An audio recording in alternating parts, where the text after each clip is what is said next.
bonsoir et puis bienvenue à toutes et tous. Nous sommes très heureux de vous accueillir ce soir pour une nouvelle conférence Tis et Métis que l'on fait dans le cadre Université et sur le thème ce soir de comment faire avec les religions à l'école, situation d'enseignement et savoir enseigner en partenariat avec l'Institut du pluralisme religieux et de l'athéisme à Nantes. Donc aujourd'hui, nous avons choisi d'interroger un sujet complexe qui est celui des religions à l'école. Comment comprendre cet objet, comment le définir, comment l'enseigner. Des questionnements qui ce soir vont faire écho aussi à des cas concrets qui sont vécus en classe et au sein de l'école. Anne Vézier, vous êtes maîtresse de conférences en histoire et didactique en histoire à l'Université de Nantes. Vous co-dirigez également l'Institut du pluralisme religieux et de l'athéisme avec qui nous sommes partenaires ce soir. Et vous êtes aussi référente laïcité à l'INSPE de l'Académie de Nantes. Voilà, je vous laisse la parole pour présenter les conférenciers et la conférence. Merci à tous. Merci. Bonsoir à tous, merci d'être là. Nous sommes 4 à intervenir. Sébastien Urbanski, qui est maître de conférence en éducation, en sciences de l'éducation, département des sciences de l'éducation, et sociologue de formation, et qui a notamment travaillé justement sur a fait des travaux de sociologie, il continue à faire des travaux de sociologie en rapport justement avec cette question d'enseignement des faits religieux. Johan Carmovan, qui est professeur dans un collège, professeur d'histoire-géographie dans un collège, qui est géographe de formation, voilà, donc professeur d'histoire-géographie et d'enseignement moral et civique dorénavant. Le collège, c'est le collège Stendhal. Tout à fait. Voilà, donc en REP plus. Emmanuel Auger, professeur d'histoire-géographie, d'éducation morale et civique, aussi dans un collège. Les Vallons de l'Herne, petite commune rurale. Voilà, donc deux contextes éducatifs différents, évidemment, qui vont nous servir aussi.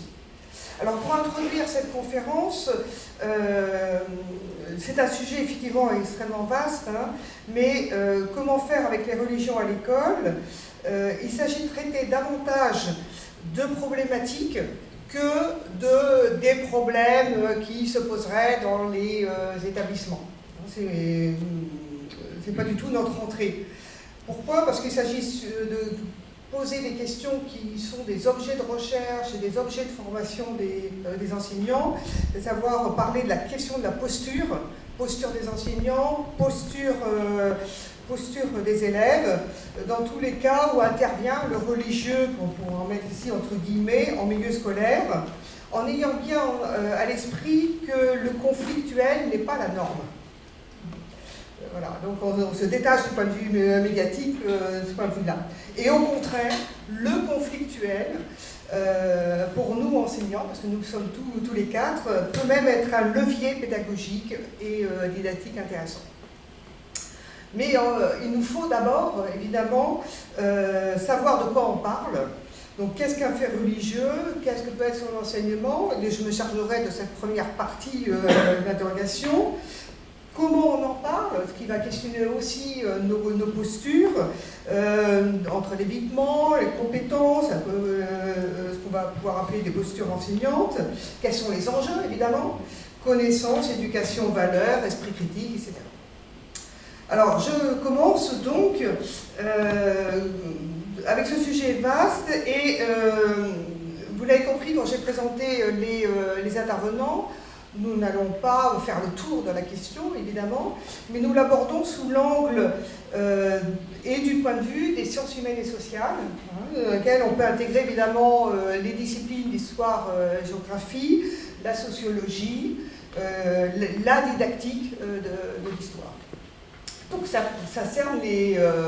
délimite nos propos, ça limite aussi ce sur quoi on veut réfléchir avec vous ce soir.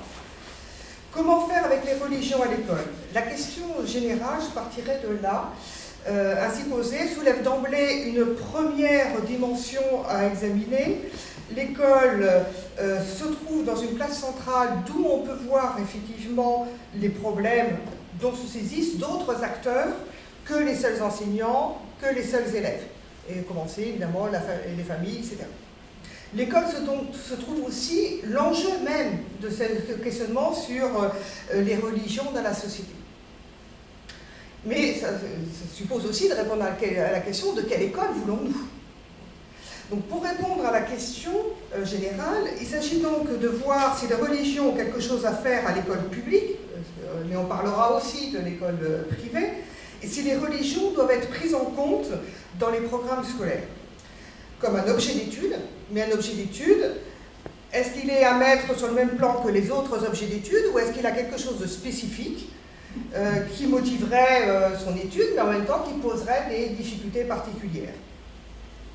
Ce faisant, nous nous appuierons sur en réalité deux échelles de temps, deux échelles spatiales, sans vouloir, de façon à ne pas refaire tout un historique, mais de façon surtout à identifier comment le problème qui se pose à nous, enseignants et formateurs, se modifie. Donc on peut déjà distinguer l'échelle de la décision politique nationale. En effet, et là, chaque pays va avoir ses propres réponses, et Sébastien en parlera. L'enseignement au sujet des religions est toujours un objet de politique publique. En France, donc c'est finalement la Troisième République qui a tranché la question avec les lois scolaires qui ont participé de ce remplacement du régime de catholicité par le régime de laïcité. Donc avant même la loi de séparation des églises et de l'État, donc notamment avec donc cette loi de 1882 qui laïcise les programmes, et la loi de 1886 qui laïcise le personnel enseignant et l'élu. C'est-à-dire que la République s'assure que les familles aient la liberté de choix de l'instruction et peuvent donc choisir un enseignement dans une école privée. Le problème politique qui me paraît être central dans cette époque de la Troisième République, c'est bien qui détient l'autorité publique et qui édicte les normes. Il s'agit alors pour les républicains de soustraire l'État à l'influence de l'Église catholique, donc de remettre en cause son rôle social d'institution et donc des normes religieuses qui seraient imposées à l'ensemble de la société. Enjeu doublé, d'un aspect aussi politique très fort, puisque cette institution catholique, cette église, obéit au pape, autorité extérieure, et qui se veut supérieure aux autorités étatiques, et qui dit clairement d'ailleurs son opposition aux institutions républicaines. Donc la question politique, elle est effectivement quelle est l'autorité, mais c'est aussi d'organiser une société sur des bases autres que des bases simplement religieuses. Le tournant des années, deuxième repère temporel, c'est le tournant des années 1980-2005. C'est un moment qui apparaît rétrospectivement marqué par un ensemble d'enjeux et de débats. Alors il ne s'agit pas de les étudier en détail, mais rappelons la montée du souci du patrimoine au début des années 80, donc des racines culturelles. Le débat sur le type d'école à même d'intégrer les enfants des immigrés qui n'étaient pas repartis, contrairement à ce que certains pouvaient espérer, la visibilité de nouvelles pratiques religieuses, les attentats évidemment revendiqués au nom d'une religion. La deuxième échelle qui nous intéresse, c'est, et là on va élargir à l'échelle européenne, le problème n'est plus seulement un enjeu national, à dimension politique et un problème d'ingérence d'autorité extérieure, mais c'est bien la façon dont le problème se pose dorénavant, c'est davantage le problème des sociétés de plus en plus diverses. Comment faire avec des sociétés qui revendiquent des traditions plurielles, finalement, le pluralisme religieux, autrement dit, est-ce un danger ou est-ce une chance ? Et donc on va placer la question à l'école sous l'angle d'une éducation à la citoyenneté, une éducation qui doit désigner des enjeux multiples. Éducation A, c'est un concept utilisé dans les sciences de l'éducation et qui réfléchit dans ce cadre-là, qui désigne effectivement des problèmes qui se posent, qui échappent à juste l'étude d'une discipline, qui est donc complexe, c'est-à-dire qui ne peut pas avoir une seule réponse simple, et qui va donc impliquer aussi des approches transversales. Et pourtant, la complexité exige à ce moment-là de construire des savoirs solides et épistémologiquement fondés. C'est-à-dire que derrière le consensus sur l'idée qu'il faut trouver des solutions pour éduquer dans un monde pluriel, et l'idée qu'il faut effectivement des savoirs, des connaissances, la question du comment faire suppose de poser clairement les enjeux d'apprentissage en lien avec les savoirs critiques. C'est donc un défi, enfin ce sont des défis pour tous les systèmes éducatifs. Et donc la question va être, pour une éducation respectueuse des valeurs et des droits de l'homme, est-ce que ça passe par une abstention envers toutes les questions sur les appartenances, dont l'appartenance religieuse, ou bien est-ce que ça passe par un enseignement sur les diverses traditions religieuses pour vivre dans ces sociétés? Donc ce sont là aussi des choix de politique éducative, mais cet objectif auquel tout le monde peut, d'une certaine façon, se reconnaître, dans lequel tout le monde peut se reconnaître, va connaître des reformulations par les responsables, et notamment les responsables de l'éducation nationale. Et on trouve sous la plume d'un inspecteur général de l'éducation nationale, dans un article de la revue Administration et Éducation 2016, la question formulée de la façon suivante: que devrait être un enseignement relatif aux religions, changement de formule, dans des démocraties pluralistes? D'où l'ambiguïté. Est-ce qu'il s'agit d'apprendre sur les traditions culturelles et religieuses, ou est-ce qu'il s'agit d'apprendre des religions, pour reprendre une réflexion de Sébastien? Donc on voit bien que ça va être en jeu aussi la question de la norme. Est-ce qu'il y a une dimension normative? Est-ce que ce qui va être important, c'est l'éducation à la tolérance, ou est-ce que c'est d'être capable de s'ouvrir et d'avoir justement, et donc de développer son esprit critique, c'est-à-dire sa capacité à voir qu'il existe plusieurs traditions, plusieurs façons de vivre, et de réfléchir à ce propos-là. Dans son ouvrage de 2019, donc de façon plus récente, Isabelle Saint-Martin, qui a dirigé l'Institut européen des sciences religieuses, qui vient de changer de nom, donc il y a du recul par rapport à ça. Là aussi, il fait bouger ses formulations, et elle reprend cette idée que l'enseignement des faits religieux n'est pas d'abord une réponse à la diversité des élèves, qui était quelque part une des attentes de la réflexion sur l'accent mis sur cet enseignement du fait religieux, des faits religieux, mais cette fois-ci c'est devenu une réponse à la diversité du monde. Donc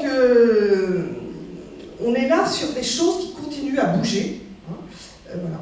Donc connaître le religieux, c'est un objectif qui est repris, permet de comprendre le monde contemporain, mais il ne s'agit pas non plus de tout expliquer par les différences culturelles. Et donc, il faut pour cela essayer et c'est l'objectif qui est donné à l'école, d'initier les élèves à une démarche rationnelle. Donc, à côté de la sensibilité, du sentiment d'appartenance que les élèves peuvent avoir à une culture, on va avoir aussi une autre dimension. En réalité, c'est plus complexe que ça. Il ne s'agit pas de poser simplement l'entrée par les sensibilités, par les émotions, le ressenti des élèves, et puis de l'autre côté, la prise de distance par les savoirs, parce que l'enseignement moral et civique a à voir aussi avec l'enseignement des faits religieux, et l'inscrit entre une culture du droit, donc quelle est la liberté, référence au cadre de la laïcité, la liberté accordée aux individus, cette culture de la sensibilité, donc cette entrée par ce que les élèves ressentent, ce qu'ils ressentent de leur éducation familiale, etc., comment ils se positionnent par rapport aux autres enfants et aux autres élèves. Ça suppose aussi la culture du jugement critique, et là on rejoint ce que les disciplines vont pouvoir apporter, à savoir le savoir raisonné et critique sur les faits religieux. donc une prise de distance. Et il y a un quatrième pan dans cet enseignement moral et civique, qui est la culture de l'engagement, où là, on va se poser des questions aussi, d'aller du côté évidemment de la tolérance, une tolérance qui passe pas simplement par mieux connaître les autres, mais qui devrait aussi, certains le promeuvent de cette façon-là, aller du côté d'un dialogue qui est présenté par certains interculturels, par d'autres interreligieux, et certains n'oublient pas qu'il doit être aussi avec des gens qui ont choisi finalement de ne pas embrasser une religion, d'être athée ou agnostique, ou avoir pris des distances avec les religions. Est-ce qu'il s'agit de défendre les libertés individuelles, ou est-ce que l'école échappe à l'accusation finalement de vouloir faire de tous les élèves, à l'école publique, de vouloir faire de tous les élèves de petits athées? Donc ce sont tous ces enjeux-là qu'on va reconnaître. Donc il nous faut pour cela des ressources, et des ressources qu'on va trouver, deuxième partie, dans les questionnements et les démarches disciplinaires. Et il nous faut commencer par se poser l'idée de définir le ou les faits religieux, ce n'est pas si simple. Donc là, le contexte que je viens rapidement d'esquisser montre bien, nous permet quand même de comprendre comment on a pu glisser d'une proposition dans les années 80 qui était une histoire des religions en lien avec la culture, la mémoire, le patrimoine, et qui était proposée donc par un historien, Philippe Joutard, à la proposition d'enseigner le fait religieux proposé par un philosophe, cette fois-ci, Régis Debray, en 2002. Le débat, et qui va mettre de côté justement l'histoire des religions, mais là je ne vais pas m'étendre sur cette querelle. Donc le débat qui a lieu dans la société sur le plan politique, sur le plan des valeurs, le plan idéologique, sur la pertinence en tout cas et la manière de faire à ce sujet, pèse fortement sur l'école encore aujourd'hui. Alors c'est justement, en formation entre autres, c'est le travail des chercheurs en sciences de l'éducation, en philosophie de l'éducation, en sciences humaines et sociales, de dresser la carte des positions du débat. Mais la question sur laquelle je voudrais ici réfléchir, c'est qu'est-ce qui pose problème? Donc, diapo ici, vous avez, j'ai retrouvé dans le journal de Dijon, parce que chaque année ça ressort, ce qui s'est passé le 23 décembre 1951, où aux portes de la cathédrale de Dijon a été suspendu le Père Noël devant un public de 250 enfants. Il sortait en réalité d'un jeu liturgique, donc le journal écrit à la sortie d'un grand jeu liturgique, je passe, désireux de lutter contre la fabulation somptueuse du Père Noël, ils ont admiré ce grand personnage fait de main d'homme, suspendu à la grille, puis le Père Noël a été solennellement brûlé. Alors voilà, donc on est là ici. Alors, j'ai choisi de Noël parce que beaucoup de mes étudiants, notamment au premier degré, mais aussi au collège, j'ai eu des étudiants, des stagiaires de collège qui m'en ont parlé lundi.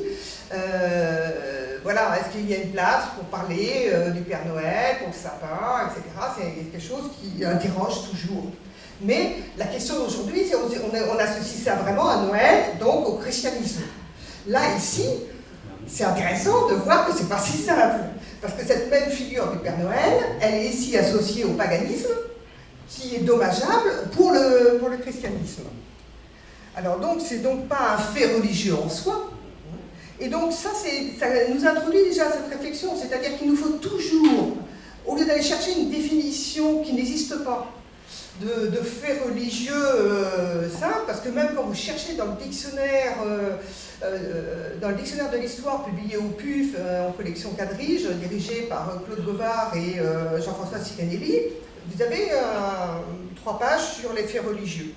Et vous apercevez que pour les historiens, ça n'a rien d'évident et que la définition évolue. Je ne vais pas rentrer là-dedans, Mais ici, avec des étudiants ou avec des élèves, c'est intéressant de voir que c'est pas en soi et que ça mérite. Et ça, déjà, ça nous donne un indice sur une piste pédagogique. C'est-à-dire placer les élèves en situation de réfléchir, est-ce que c'est quelque chose d'absolu ou en fait on doit analyser la situation. Et cette situation, elle est d'autant plus intéressante que le journal, alors j'ai consulté évidemment celui de 2020, mais de 2021, ils reprennent ça encore. Qu'est-ce qui s'est passé? Le maire de Dijon, une maire de Dijon à l'époque, c'est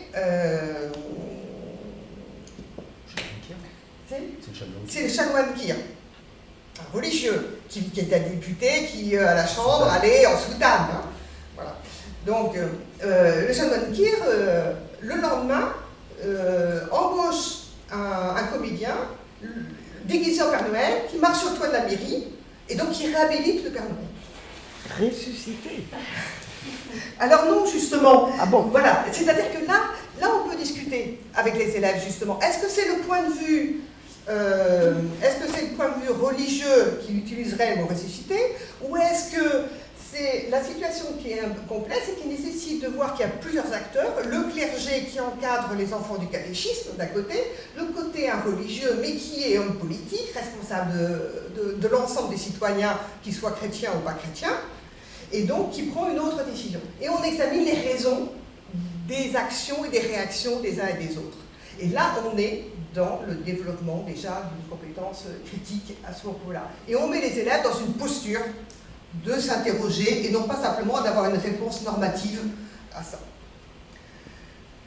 Alors il existe comme ça plein d'exemples où on n'est jamais sûr de ce qu'on regarde. Quand on regarde les fêtes de l'âne au Moyen-Âge, qui sont des sortes de fêtes religieuses au départ dans un cycle liturgique, puis qui vont devenir, qui évoquent évidemment l'entrée à Jérusalem, mais qui vont tourner aux fêtes des fous, et donc à une inversion où on va se moquer du clergé. Donc il y a plein d'expressions en histoire, on peut trouver dans les archives de manifestations de cette fête qui a lieu entre justement le 25 décembre et la mi-janvier.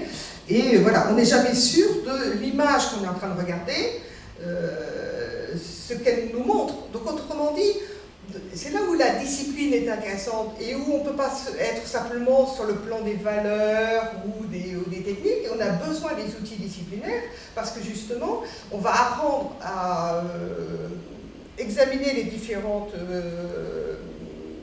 aspects de la situation et être obligé peut-être de mener une enquête, d'aller chercher d'autres faits pour savoir de quoi il s'agissait. Diapo suivante, s'il vous plaît. Alors, donc la définition du fait religieux ou des faits religieux ne va donc pas de soi pour de nombreux chercheurs qui l'utilisent faute de mieux souvent pour se faire comprendre. Mais on va avoir la position d'une anthropologue, Jeanne Favret-Saada, qui nous dit que la notion de fait religieux est à peu près aussi facile à saisir qu'une savonnette dans un hammam. Bon, et plein d'autres comme ça. Philippe Borgeaud, qui est historien des religions en Suisse. Alors, pareil, les historiens des religions en Suisse, c'est pas du tout la même chose que l'historien des religions en France, parce qu'en France, on considère qu'ils sont trop liés à l'histoire religieuse comme ça, alors qu'en Suisse, ils sont sur une approche qui interfère davantage avec l'anthropologie et ils vont être sur une histoire comparée, donc distanciée. Enfin, lui aussi, donc il est assez réticent à ce propos-là. Donc d'un côté, il y en a qui nous disent c'est difficile, et puis il y a Régis Debray qui va dire non, pas de problème. Il y a 3 critères pour finalement accéder à une incontestable factualité, pour employer un mot savant, hein, c'est-à-dire fait, cette notion de fait. Il faut d'abord un volume, il faut que ce soit dans la longue durée, et il faut qu'il y ait des traces, des empreintes. Dit-il en 2002, à la fois dans son rapport et puis dans les séminaires qu'il a animés pour l'éducation. Alors le fait religieux, on distinguera quand même. Le risque, c'est ce qui est pointé, mais c'est une dimension qui est étudiée en tant que telle, hein, qui est l'approche plutôt métaphysique, qui va postuler qu'il y a un homo religiosus, donc que l'homme est par essence religieux. C'est le point de vue de Jean Delumeau, qui était historien, mais qui sur ce plan-là s'est engagé. Voilà. Qui nous gêne à l'école parce que c'est une approche essentialiste, voilà. D'où les conseils et la façon dont déjà l'Institut européen des sciences religions, ils ont essayé de se sortir de cette impasse en disant les faits religieux pour tenir compte de la diversité justement des choses. Mais ça ne suffit pas. Parce que la question est renvoyée. Quand vous regardez dans le trésor de la langue française, eh bien c'est une tautologie qui définit le fait religieux.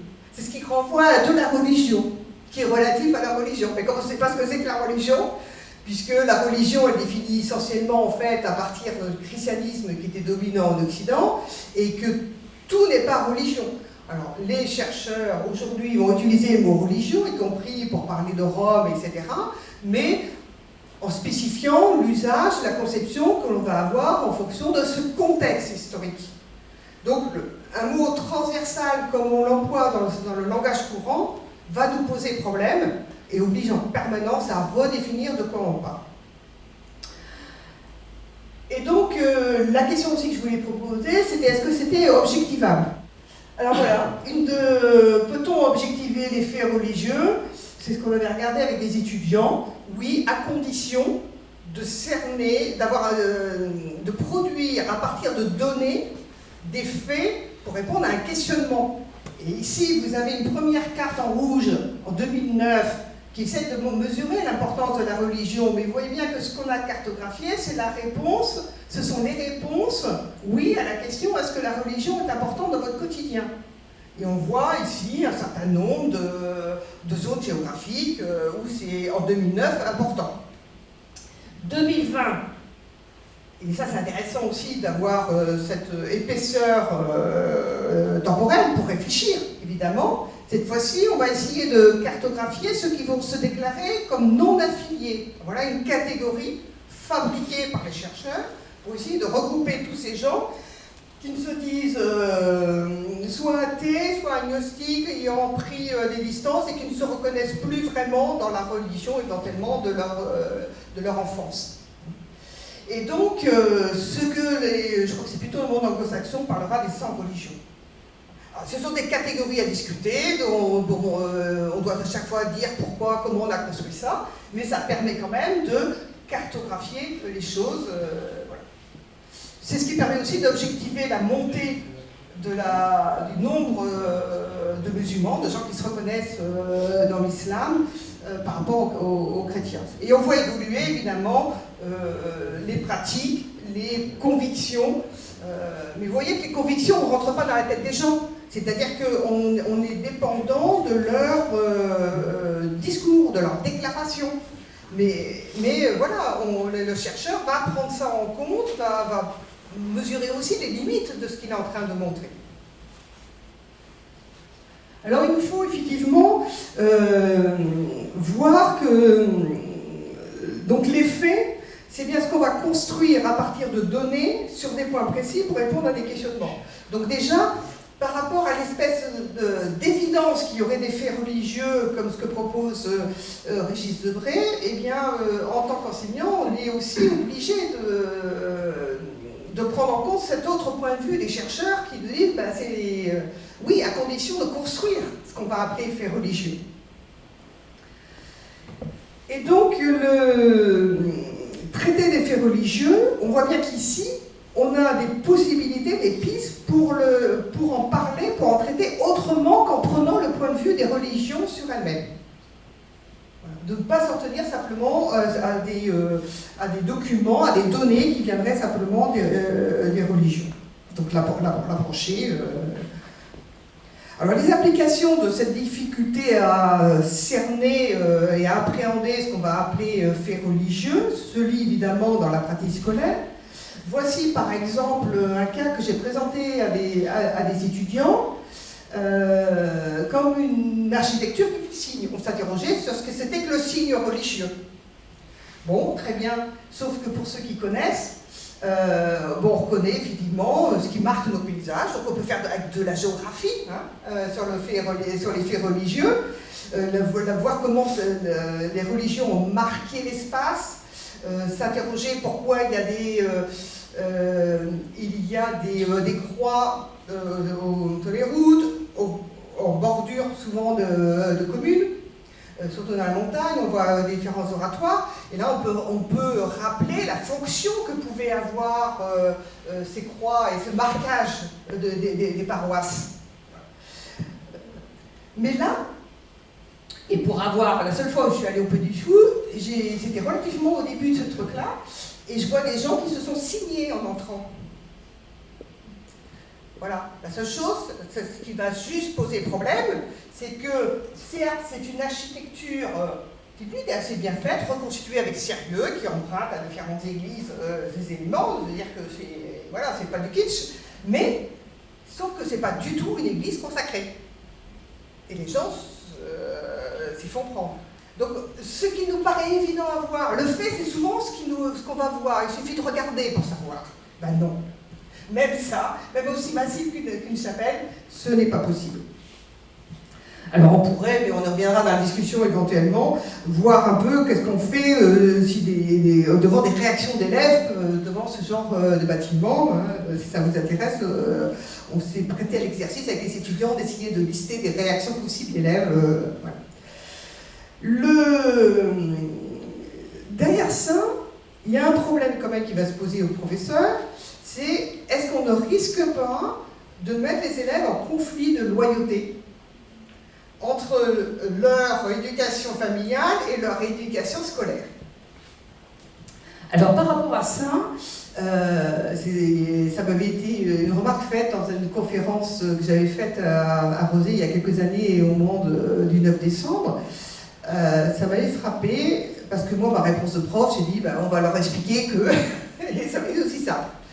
Et j'ai trouvé, en préparant cette conférence, une autre réponse, cette fois-ci qui nous vient de chercheurs en psychologie, et qui nous explique, ce sont les travaux de Denise Curchod-Ruidi, qui a publié dans la revue de didactique des sciences religieuses, qui est une revue suisse de Lausanne, en 2017, un travail là-dessus, et qui explique que, contrairement à ce qu'on peut penser, les élèves auront sans doute moins d'anxiété, les travaux montreraient que les élèves auraient moins d'anxiété quand ils savent qu'ils peuvent parler cognitivement de cet aspect-là, de cette dimension-là. C'est-à-dire qu'ils ont... et donc le travail réflexif, critique, au sens noble du terme, qu'on peut leur faire dans les disciplines, eh bien ça peut paradoxalement soulager l'élève dans ce conflit de loyauté qu'un prof ne pourra jamais résoudre à lui tout seul, mais parce que justement, on va leur apprendre, leur donner la possibilité de nommer des positions divergentes.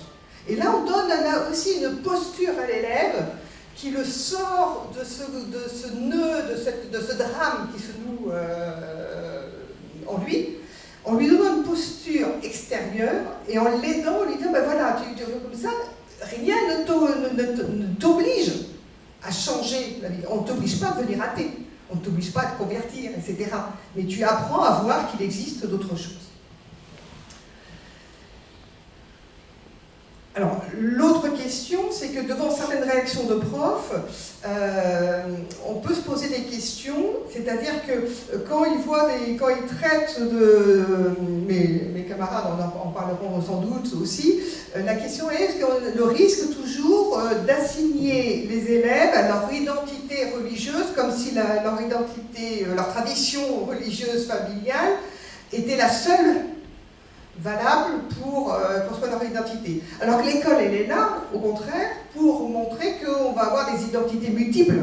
Et vous avez bien vu que cet enjeu-là de savoir qui est-ce qui de la République, est-ce que ce sont les lois de la République ou les lois religieuses qui l'emportent, même le président de la conférence des évêques de France a été capable de sortir au XXIe siècle, à la fin du XXe, que les lois de l'Église étaient supérieures aux lois de la République. Il s'est fait recadrer vite fait, bien fait. Mais on voit bien que ça reste un point central.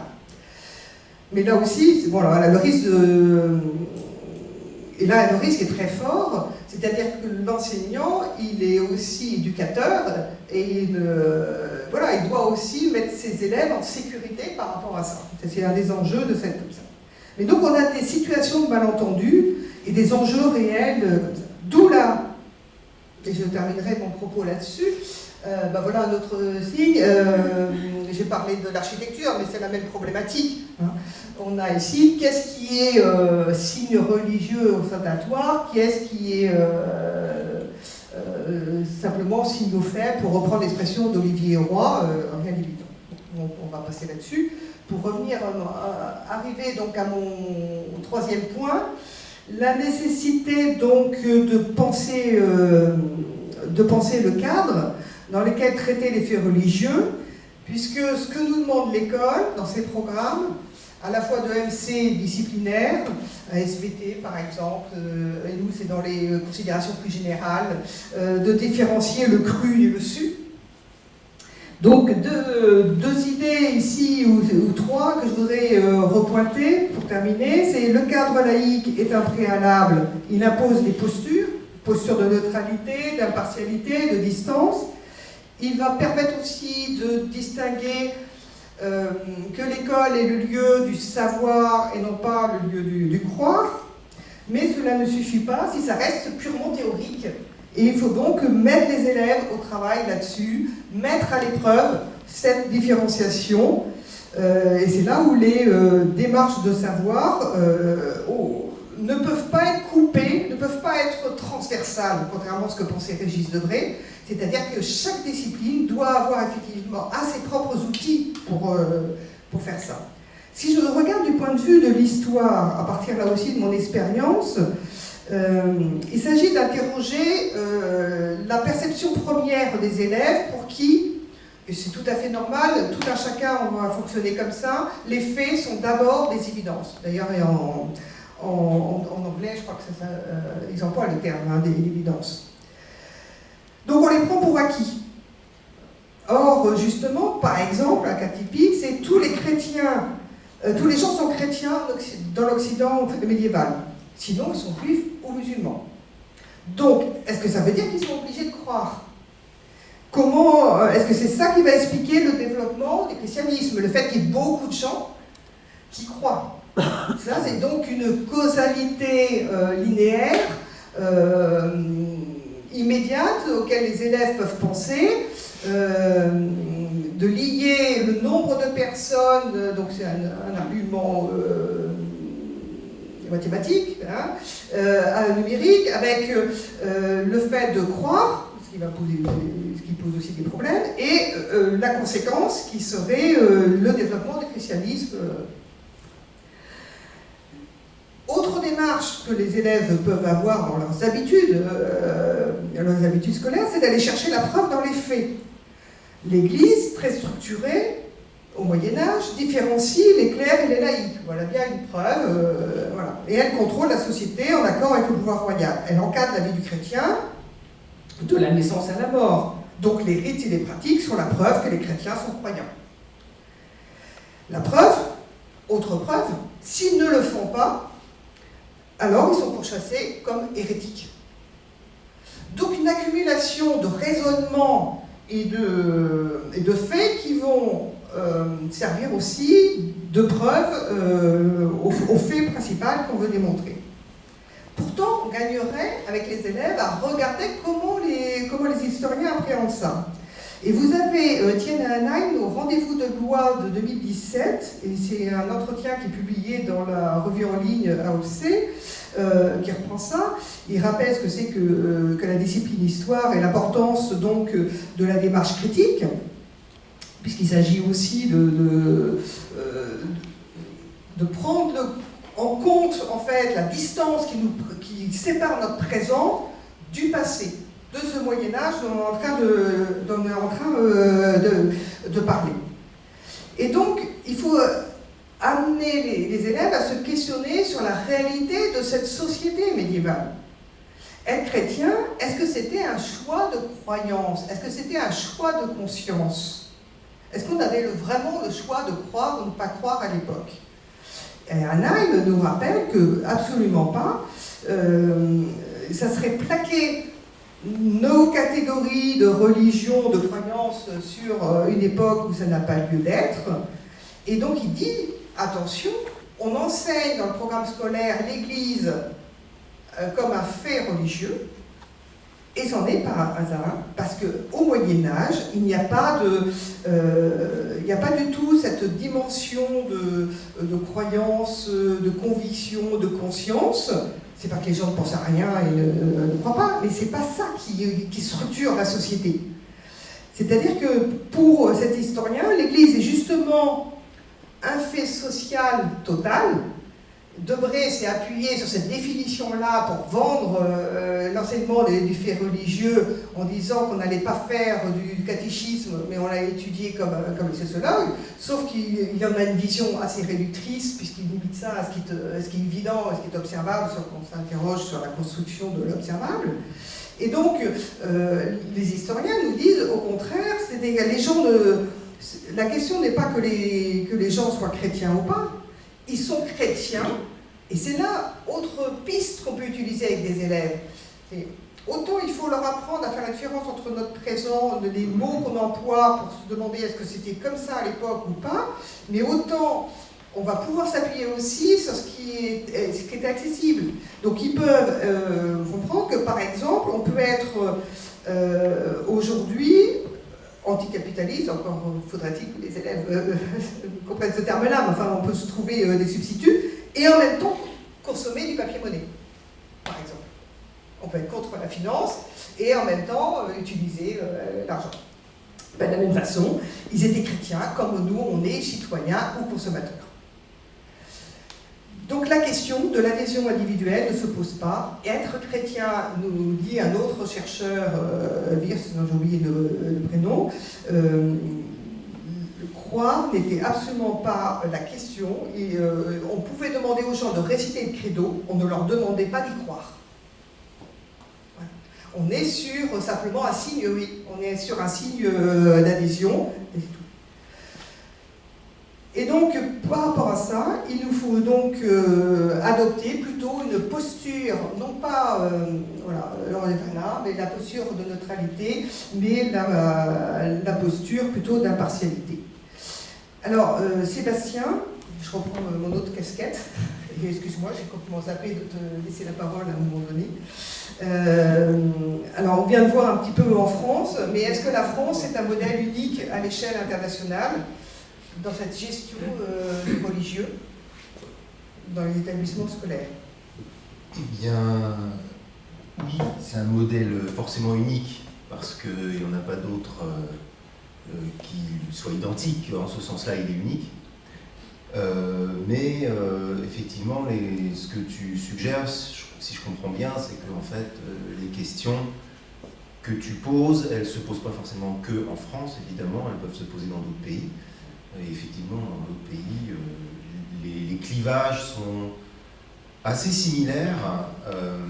Ça dépend dans quel pays, évidemment. Les questions ne se posent pas de la même manière, mais on a un ensemble de débats qui comportent des analogies avec les débats qu'on a en France. Évidemment, en France, les questions de fait religieux, de laïcité, d'enseignement des religions, dans une perspective religieuse ou pas, etc., ces débats-là ont une dimension centrale parce que,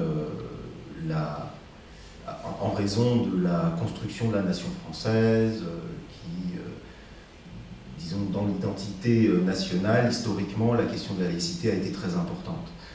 Mais ça ne veut pas dire que dans d'autres pays, ces questions-là n'existent pas, elles vont être peut-être plus discrètes, mais les clivages vont être similaires.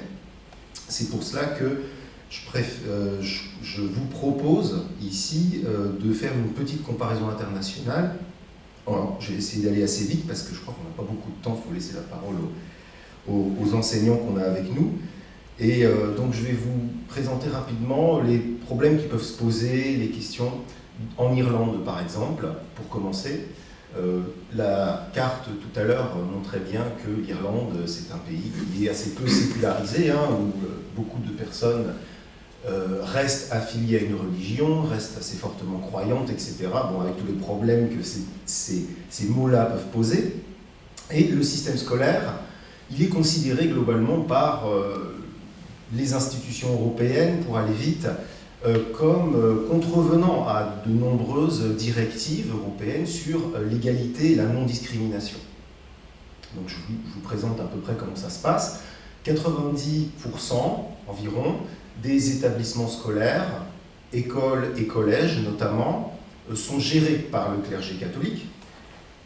Et ces établissements-là, qui sont entre guillemets publics, mais qui sont quand même catholiques, ont le droit de choisir leurs élèves en fonction de la religion qu'ils ont, en raison de la défense de l'éthos d'établissement. C'est un peu le caractère propre, l'identité d'établissement. Elles ont le droit de faire ça explicitement. Elles ont le droit de dire, par exemple, un établissement catholique peut dire, voilà, tel élève musulman, juif ou athée, je le refuse parce que si je l'accepte, ça va porter atteinte à mon identité d'établissement. Et donc, ça pose tout un tas de problèmes. Jusqu'en 2017, les établissements avaient même le droit de demander le certificat de baptême pour inscrire un enfant donc dans ces écoles catholiques qui sont extrêmement communes, extrêmement répandues, ce qui pose évidemment un gros problème. Par exemple, si vous habitez dans une petite ville et qu'il n'y a que des établissements catholiques dans votre petite ville, vous pouvez ne pas être scolarisé. Formellement, en fait, vous pouvez quand même l'être parce qu'il y a toujours un établissement où il n'y a pas assez d'élèves, où il y a des places vacantes, et là, on va vous accepter. Mais n'empêche, en fonction de votre certificat de baptême, si vous l'avez ou pas, vous allez être accepté ou pas dans tel ou tel établissement. Donc voilà, alors ça c'est jusqu'à 2017. Depuis 2017, ce certificat de baptême, on ne peut plus le demander. Mais on peut toujours demander, l'établissement peut toujours demander quelle est votre religion, est-ce que votre religion elle correspond à mon ethos, et après je regarde si je vous accepte ou pas. Donc c'est vraiment un système discriminatoire, et je pèse mes mots parce qu'en fait c'est vraiment reconnu officiellement comme discriminatoire. C'est-à-dire que dans les textes, c'est écrit très clairement qu'on n'a pas le droit de discriminer, par exemple au travail, dans plein de secteurs, mais vous avez le droit de discriminer à l'école, entre guillemets, publique, celle qui devrait normalement accueillir tout le monde. Deuxième exemple, l'Angleterre. Le système est assez similaire. Les écoles également ont le droit, les établissements qui ont un ethos religieux, donc qui sont déjà moins répandus qu'en Irlande, ça va être plutôt autour de 30%, sont financés pour la plupart par l'État. Ce sont des state schools, ça s'appelle des state schools, et elles ont le même droit. Elles peuvent dire, voilà, tel élève ne correspond pas à mon ethos religieux, donc je le refuse. Cependant, vous pouvez imaginer, vous devinez déjà, j'imagine,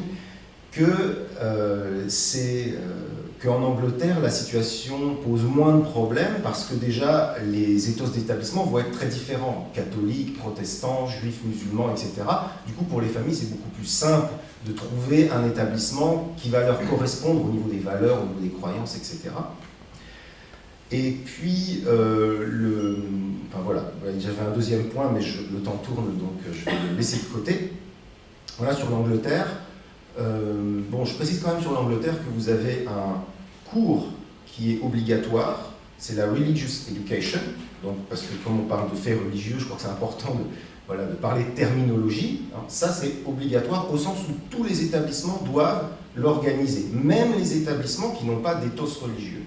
Non-faith schools, les écoles séculières, comme ils les appellent, doivent organiser obligatoirement un enseignement religieux, une religious education, alors qui va être assez inclusive, un peu comme la culture religieuse dans les établissements privés sous contrat, mais n'empêche qu'il est obligatoire, et c'est parfois assez compliqué pour les élèves de s'en faire dispenser parce qu'il faut l'accord des parents. Le plus souvent, c'est jusqu'à 16 ans, il faut l'accord des parents, et après 16 ans, l'élève peut décider tout seul de ne pas aller en religious education. Donc ça pose, le problème se posait aussi à une époque en France, on hésitait un petit peu, est-ce que les écoles privées sous contrat doivent respecter la conscience des parents et des élèves ou seulement celle des parents? Donc là, c'est la question qui se pose en Angleterre, c'est un peu aussi celle-là.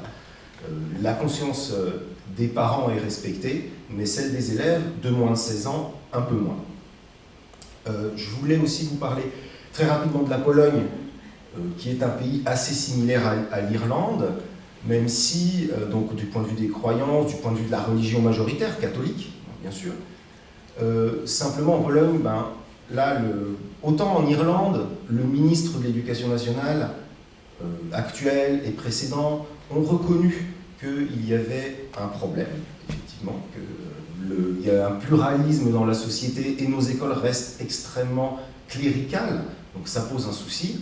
Autant en Pologne, le problème n'est pas du tout reconnu. En Pologne, ça va même plutôt en sens inverse.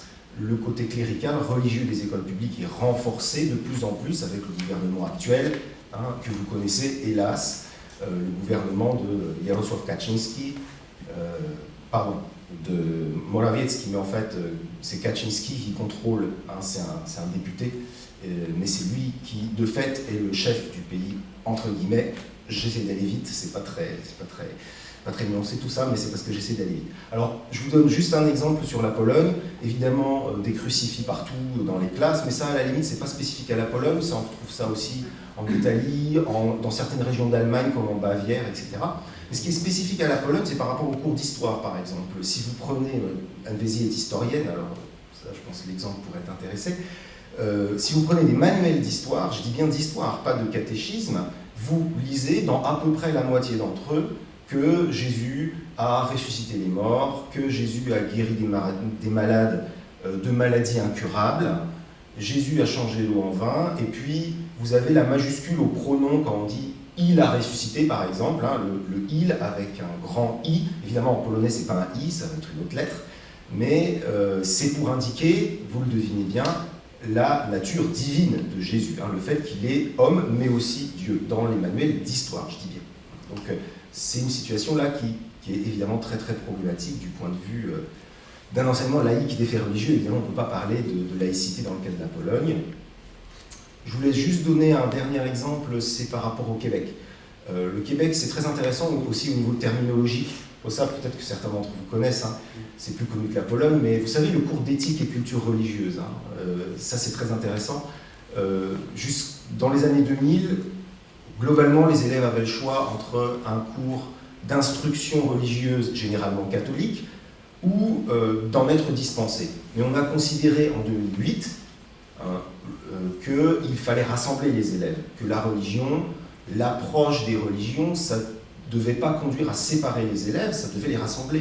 Donc on a proposé ce cours au Québec qui s'appelle Éthique et culture religieuse, mais qui pose problème évidemment. Je précise que tout est au singulier, c'est une éthique et une culture religieuse. Alors dans le contenu du cours, évidemment, on va parler de plusieurs cultures, mais le titre il est au singulier, ça veut quand même dire quelque chose. Et puis surtout, on relie éthique et culture religieuse. Pourquoi relie-t-on ces deux éléments qui en fait, logiquement, ne devraient avoir rien à voir, qui logiquement n'ont rien à voir. Peut-être qu'en pratique, ça peut avoir un intérêt, bien sûr, dans la pratique de classe, la gestion des élèves, je ne sais pas. Ce que je veux dire, c'est logiquement, ça n'a rien à voir. Après, d'un point de vue pragmatique, ça peut être utile, ça peut servir, c'est juste ça que je dis. Si quelqu'un s'en sert et que ça marche, tant mieux. Mais n'empêche, ce cours, il a été supprimé l'année dernière, justement, parce qu'il y avait énormément de débats au Québec là-dessus. Comment peut-on relier ces deux éléments qui n'ont rien à voir? Voilà, donc c'est pour dire qu'au Québec, par exemple, mais en fait dans tous les pays que j'ai évoqués, les débats sont extrêmement importants, ils sont peut-être plus discrets, ils sont moins liés à l'identité nationale, et c'est peut-être tant mieux d'ailleurs, parce qu'aujourd'hui, la laïcité s'est instrumentalisée en France aussi au service d'une identité nationale assez restrictive. Donc voilà. Voilà, donc, je ne suis pas en train de juger, mais voilà, simplement ça que je voulais dire. Les débats, les controverses sont présentes aussi dans d'autres pays. Merci Sébastien. Juste pour compléter là-dessus, par exemple en Suisse, ça dépend des différents cantons. Vous avez le canton de Genève qui est laïque. Et donc en fait, souvent le canton, il y a deux types d'enseignement. Un enseignement effectivement confessionnel qui permet aussi aux élèves d'avoir une réflexion, on va dire, un peu philosophique. Chose, un peu comme ce qui peut exister aussi une proposition qui existe aussi en Belgique, et puis un enseignement qui va être justement un peu inspiré de ce qui s'est fait au Québec, mais qui pose actuellement, et sur lequel il y a débat aujourd'hui, puisque c'était un enseignement qui disait explicitement, qui faisait référence à l'histoire, enfin aux sciences des religions. Donc en fait à une épistémologie, un type de savoir, une démarche critique, et c'est ça qui vient d'être mis en cause. et sur lesquels il y a des débats. Donc voilà, le niveau auquel se pose le débat, ça peut être soit sur est-ce que c'est un catéchisme ou pas, et après, par quelle démarche on garantit la liberté finalement de pensée des élèves. Voilà. Alors, on va, après ces réflexions, et déjà, merci Sébastien, tu nous introduisais déjà dans des cas concrets, mais là, après cette présentation générale, ces interrogations finalement sur les types de savoir épistémologiques, on va donc voir de fois de vue des situations concrètes grâce à Johan et Emmanuel, des cas concrets qui vont nous permettre justement d'incarner ces réflexions en situation, puisque c'était un des choix que l'équipe nous avions fait, de dire qu'on ne pouvait pas attraper ça indépendamment des situations, donc des analyses qu'on était capable de faire sur les situations. Alors Johan, donc dans notre échange au moment de la préparation, tu nous as mentionné une situation de cours assez éclairante pour nos propos, la réaction d'une élève faisant parler sa sensibilité religieuse face à un document historique issu de la tradition musulmane. Est-ce que tu pourrais nous présenter cette situation et ton analyse de cette situation et finalement ta façon et qui nous permettrait d'éclairer la réponse que tu as pu faire en classe? Alors déjà, c'est une situation qui m'est arrivée il y a très peu de temps, c'était au premier trimestre. Alors pour vous replacer un petit peu le contexte, c'est une situation qui m'est arrivée dans une classe de 5e. Donc classe de 5e, je suis prof en REP+, donc avec des élèves issus d'une très grande diversité tant sociale que culturelle, avec des élèves qui, certains, sont arrivés en France il y a très peu de temps, donc vraiment une très très grande diversité. Ce chapitre, c'est un chapitre qui est consacré, alors pour reprendre le terme exact parce que je ne m'en souviens jamais, c'est le premier thème d'histoire du programme qui s'appelle Chrétienté Islam, 6e, 13e siècle, des mondes en contact. Et dans ce chapitre, on a deux sous-parties, Byzance et l'Europe carolingienne, et une autre partie qui s'appelle de la naissance de l'islam à la prise de Bagdad par les Mongols, pouvoir, société et culture. Alors ce chapitre, il est assez intéressant puisque finalement, c'est pas tant que ça la religion elle-même qui est interrogée, ou les faits religieux qui sont interrogés, c'est plus la notion d'empire et cette notion d'empire, la construction des empires et leur évolution. Donc, j'avais traité le premier chapitre sur Byzance et l'Europe carolingienne, et j'étais rendu donc à ce deuxième chapitre sur de la naissance de l'islam à la prise de Bagdad par les Mongols, pouvoir, société et culture. Donc là, c'était vraiment l'idée, pouvoir, société et culture. Alors, déjà, il y a un premier gros problème par rapport à cet aspect du programme, c'est qu'il y a plein de pièges à éviter, donc on pourra en parler peut-être un petit peu après. Tout ce qui va être l'essentialisation de l'islam, notamment. Alors, un piège à ne pas tomber, notamment le mythe de l'islam des origines, qui aujourd'hui pose problème, notamment auprès de certains élèves. Il y a aussi, ce qu'on disait aussi, le problème un petit peu appliquer sur les personnes du 6e siècle au 13e siècle nos propres modes de pensée, ce qui pose de très très gros soucis. Et il y a toute une succession de problèmes en fait, dans lesquels il ne faut absolument pas tomber dans le chapitre. Et jusqu'à ce présent, j'étais content parce que ça s'était plutôt bien déroulé, pas trop de soucis. On avait fait une première démarche, on avait interrogé la notion de monde arabo-musulman ou d'empire arabo-musulman ou d'empire arabe, empire musulman, voilà, un gros travail là-dessus, avec cette phase finale où on était arrivé à la conclusion avec mes élèves que finalement on ne savait pas le qualifier. 3 heures de travail pour arriver à la conclusion de ça s'appelle comment ? On ne sait pas, voilà, trop complexe. Et donc on arrivait dans une deuxième partie où là je les invitais à réfléchir sur les textes sources de l'islam en lien avec le pouvoir. Donc il y avait plusieurs objectifs à travers ça, donc les faire réfléchir sur le lien entre pouvoir et religion, les faire réfléchir aussi sur les textes en eux-mêmes, sur l'élaboration des textes, et les faire travailler aussi sur réinvestir aussi le travail sur une distinction entre savoir et croyance. Donc ça c'est quelque chose aussi, un gros travail. Et bien sûr, tout ça arrive après tout un processus où un cadre a été construit avec les élèves, où une posture de travail a été construite avec les élèves aussi sur la notion de différenciation savoir-croyance. Voilà, plein de petits jalons avaient été posés. Et il y avait aussi une interrogation sur, quand j'aborde un texte, quel est le point de vue de ce texte. Donc, en travaillant tout ça, on travaille bien sûr des compétences qu'on est censé travailler en histoire. Hein. Je parle sous le contrôle de la spécialiste de la didactique. Mais aussi des compétences qui sont demandées de la part de l'institution. Hein. On a tout un socle de compétences qu'on doit travailler. Donc, c'était développer l'esprit critique, analyser le point de vue d'un document. Voilà, tout un tas de compétences comme ça qui sont listées. Donc, j'arrive à mon premier texte. Travaille à partir d'un texte d'historien sur le passage, enfin la mise du Coran, enfin la mise à l'écrit du Coran. Voilà, c'était cette idée-là. Pas de souci, tout se passe très très bien, en lien avec le pouvoir politique justement. Et le deuxième texte, c'était celui qui apparaît ici. Ce texte, ne parlant pas arabe et n'étant pas forcément spécialiste de la question, j'ai fait comme beaucoup de profs, je suis allé le chercher dans un manuel. Donc c'était dans le manuel scolaire, tout simplement. Et c'était un texte que j'avais... Le livre scolaire, voilà. Et c'était un texte que j'avais déjà trouvé dans d'autres manuels précédemment et dont je m'étais déjà servi au cours d'autres séquences que j'avais préparées avec des élèves de 5e dans les précédents programmes. Jusqu'à présent, il ne m'avait posé aucun souci. Je demande à mes élèves de lire le texte. Comme j'ai des élèves qui ne parlent pas forcément très bien français, il y a toujours un travail comme ça d'explication des textes qui sont faits. Et là, premier rang, je vois une élève commencer à froncer les sourcils, se mettre en recul comme ça. Je me suis dit, bon, très bien, soit. J'avance quand même un petit peu, je la repère, j'avance quand même un petit peu.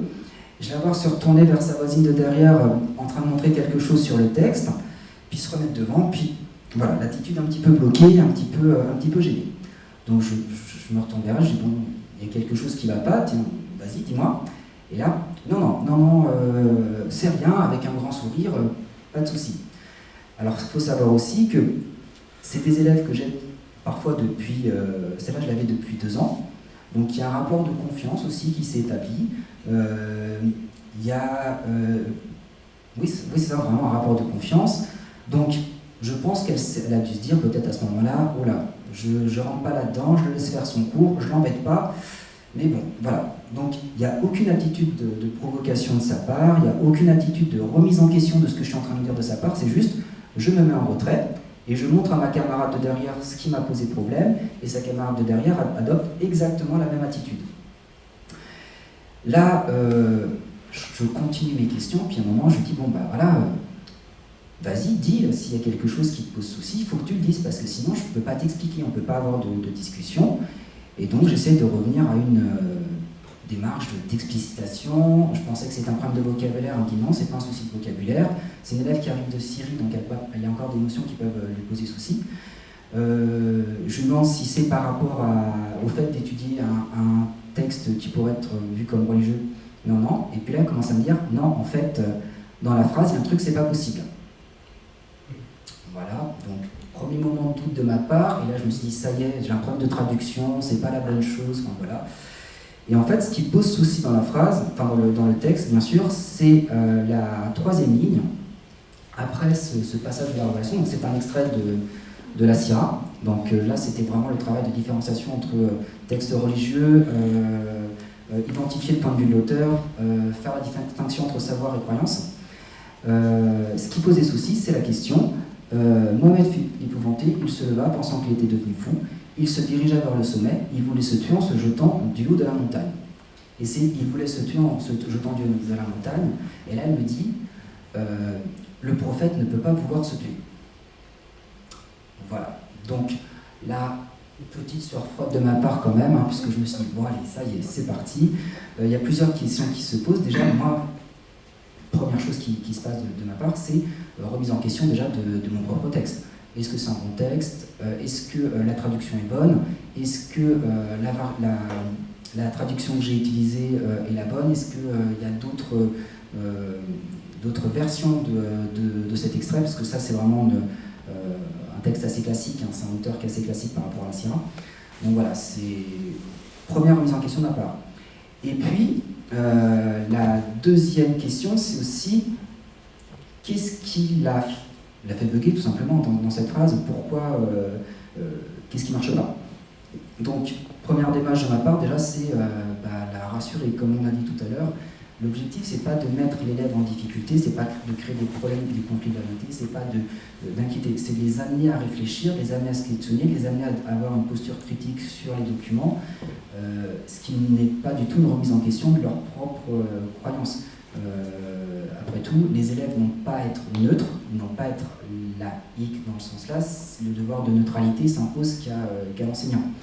Donc, c'est la reçue, bon vas-y, explique-moi ton point de vue, qu'est-ce qui te pose souci là-dedans? Et là, il me dit, en fait, le prophète ne peut pas avoir cette attitude-là parce qu'il est parfait, tout ça.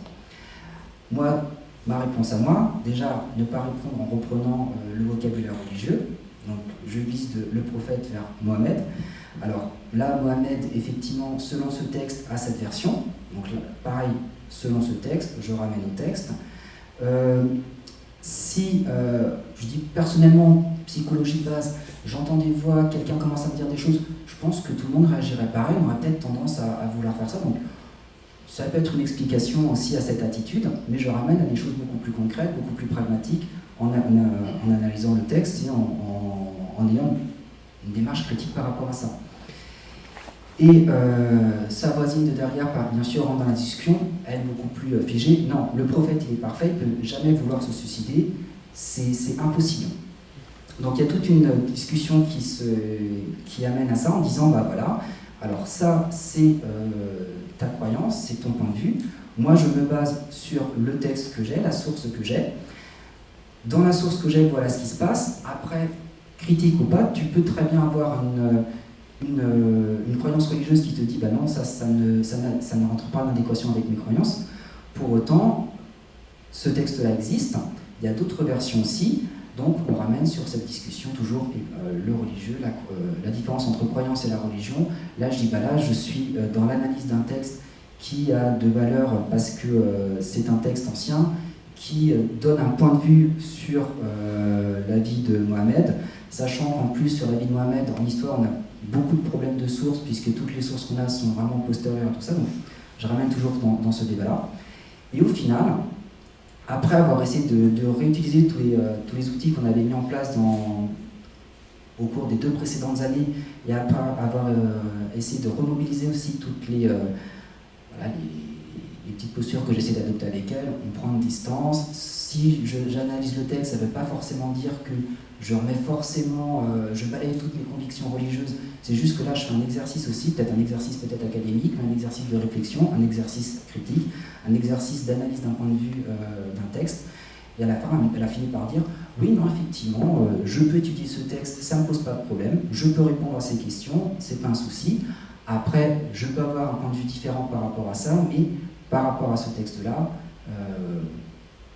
le cours peut continuer et je peux comprendre aussi qu'il y a d'autres points de vue par rapport à mes propres croyances. Ça veut dire que même un co-religionnaire peut avoir un point de vue différent par rapport à ce qui s'est passé, parce que là on est dans le domaine de la croyance, pas dans le domaine du fait scientifique.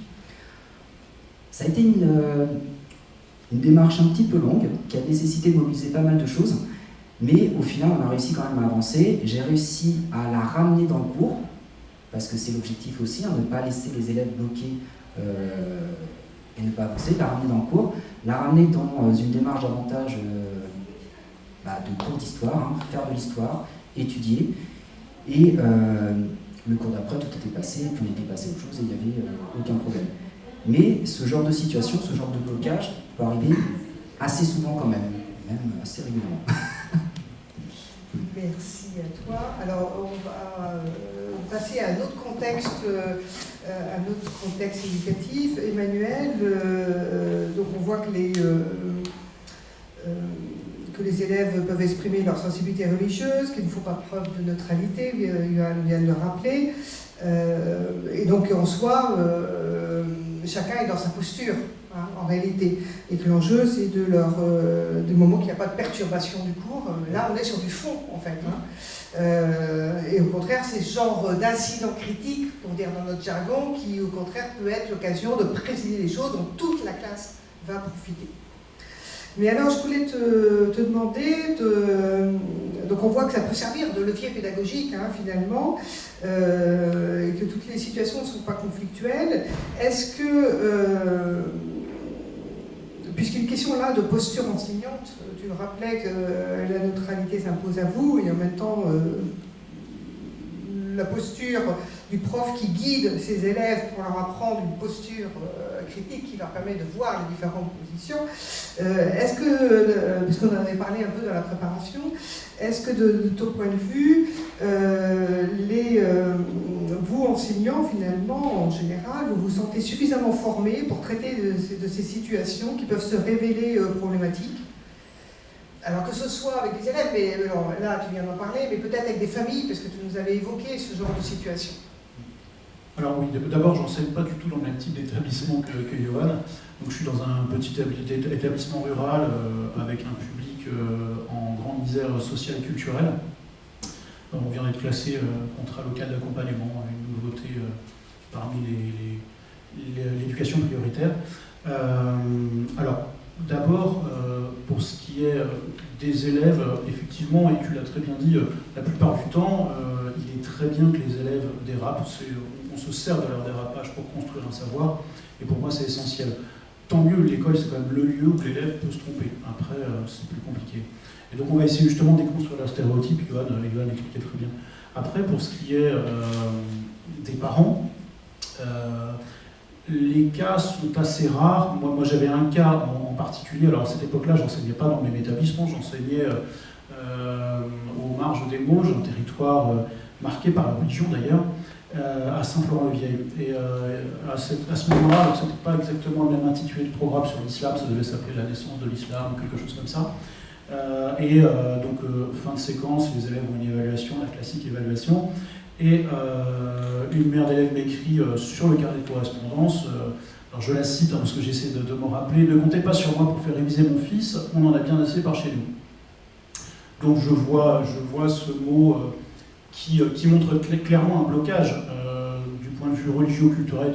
D'ailleurs, je ne sais pas bien quel est le blocage de cette mère d'élève, qui en plus se permet de l'écrire, parce que bon, des propos comme ça, on en entend tous.